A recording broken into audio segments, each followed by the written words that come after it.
कक्षा 10 के देखिए सभी विद्यार्थियों, आज का यहाँ वीडियो आप सभी के लिए काफ़ी इम्पोर्टेंट रहेगा।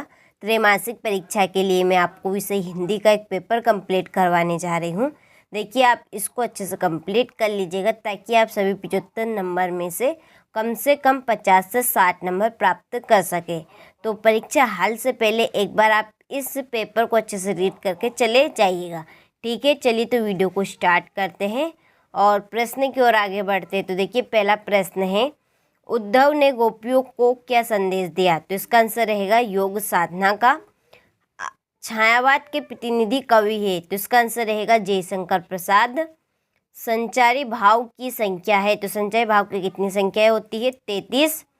इसके बाद में चौथा प्रश्न है, यदि गद्य कवियों की कसौटी है यह कथन है, तो ये कथन किसका है? आचार्य रामचंद्र शुक्ल जी का। ठीक है, इनका पूरा नाम है आचार्य रामचंद्र शुक्ल, ध्यान रखिएगा। इसके बाद में नेताजी का चश्मा पाठ की विधा है, तो इसका आंसर रहेगा कहानी। मनु भंडारी के किस व्यवहार से तंग आकर प्रिंसिपल ने उनके पिता को बुलाया? ठीक है, तो इसका आंसर रहेगा आंदोलनकारी। चलिए तो आप यहाँ से इन प्रश्नों का अच्छे से स्क्रीनशॉट ले लीजिए। देखिए मैंने टिक मार्क इसलिए लगाई ताकि आप सभी का ज़्यादा समय बर्बाद ना हो। ठीक है, कम समय में आप सभी को मैं पूरे प्रश्न अच्छे से कंप्लीट करवा सकूँ। तो चलिए स्क्रीनशॉट आपने ले लिया होगा। अगले प्रश्न की ओर चलिए आगे बढ़ते हैं। तो देखिए अगला प्रश्न है, कवि के सरल स्वभाव के कारण डेडेस ने धोखा दिया, तो इसका आंसर आएगा मित्रों भोलानाथ और उसके साथ ही डेडेस बिल के पानी उलझने लगी, तो इसका आंसर रहेगा चूहा। मनु भंडारी का जन्म मध्य प्रदेश के डेडेस गांव में हुआ, तो इसका आंसर रहेगा भानपुरा गांव में। और छंद डेडेस प्रकार के होते, तो इसका आंसर रहेगा 2। सूर की भक्ति डेडेस भाव की है, तो इसका आंसर रहेगा साक्य भाव। बाल गोविंद भक्त डेडेस के ही गीतों को गाते और उन्हीं के आदर्शों पर चलते थे, तो इसका आंसर रहेगा कबीर। ठीक है, यहाँ से आप अच्छे से स्क्रीनशॉट ले लीजिए इन प्रश्नों का और इन प्रश्नों को आप अच्छे से कंप्लीट कर लीजिए। चलिए अगले प्रश्न की ओर आगे बढ़ते। तो देखिए अगला हमारा प्रश्न है, कामयानी की जोड़ी रहेगी महाकाव्य, सूर के पद इसकी जोड़ी है सूरदास। उत्साह की जोड़ी रहेगी निराला और निराला की जोड़ी रहेगी अट नहीं रही है। राम लक्ष्मण पर परशुराम संवाद इसकी जोड़ी है तुलसीदास।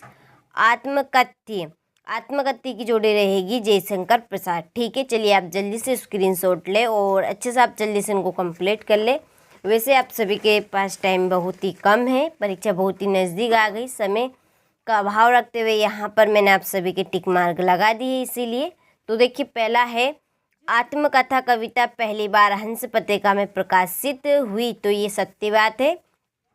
इसके बाद में बाल गोविंद भक्त के गीतों में प्रभु मिलन का भाव होता है, तो ये सत्य है।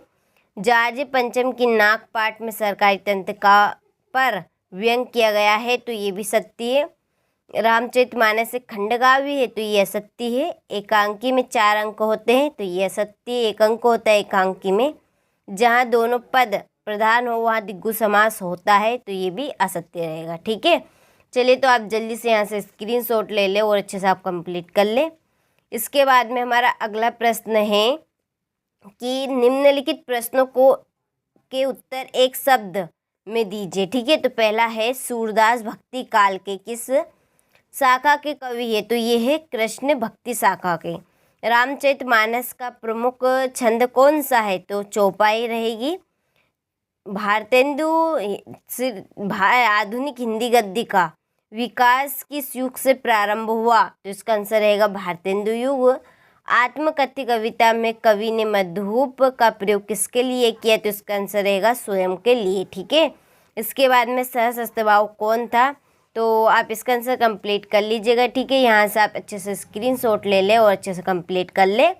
चलिए अगले प्रश्न की ओर आगे बढ़ते हैं। तो ऋतुकाल का समय कब से कब तक माना गया? तुलसीदास जी की 2 काव्यगत विशेषता लिखिए। उद्धव के व्यवहार की तुलना किन किन से की गई है? कवि आत्मकथा लिखने से क्यों बचना चाहता है? ठीक है, महाकाव्य और खंडकाव्य में कोई 2 अंतर लिखिए। काफ़ी इंपॉर्टेंट प्रश्न है, आप सभी इन प्रश्नों को अच्छे से देखिए, कंप्लीट कर लीजिएगा और परीक्षा हाल से पहले ठीक है एक बार इस पेपर को आप रीड करके चले जाइएगा ताकि आप सभी अच्छे से अच्छे अंक इस पेपर से कंप्लीट ला सके। ठीक है, इसके बाद में बच्चे माता पिता के प्रति अपने प्रेम को कैसे भी व्यक्त करते हैं। दीपावली पर बेटे तथा माँ पर संवाद लिखे। ठीक है, क्वेश्चन नंबर 19 में है पद्यांश, इसका संदर्भ प्रसंग और इसका भावार्थ लिखना है। इसके बाद में क्वेश्चन नंबर 20 में भी गद्यांश दिया गया है, इसका भी आपको संदर्भ प्रसंग और इसकी व्याख्या करनी है। ठीक है, चलिए स्क्रीनशॉट ले लीजिए, अच्छे से कंप्लीट कर लीजिए। इसके बाद में क्वेश्चन नंबर 21 में गद्यांश या आप काव्यांश समझ लीजिए, इसको अच्छे से पढ़ना है और नीचे दिए गए प्रश्नों को कंप्लीट करना है। ठीक है, यहाँ से इसका अथवा का स्क्रीनशॉट ले ले। ठीक है, चलिए इसके बाद में है हमारा अगला प्रश्न क्वेश्चन नंबर 22। इसमें है एक आवेदन पत्र लाउड स्पीकर को बंद करने के लिए। ठीक है, जिलाधीश को एक पत्र लिखना है। इसके बाद में क्वेश्चन नंबर 23 में एक निबंध कंप्लीट करना है रूपरेखा सहित। ठीक है, तो चलिए आपने सभी प्रश्नों का अच्छे से स्क्रीनशॉट ले लिया होगा। तो देखिए आप इस पेपर को परीक्षा हाल से पहले एक बार रीड करके चले जाइएगा, ताकि आप सभी अच्छे से अच्छे अंक इस पेपर से कंप्लीट कर सके। ठीक है, चलिए तो मिलते हैं आपसे अगले वीडियो में।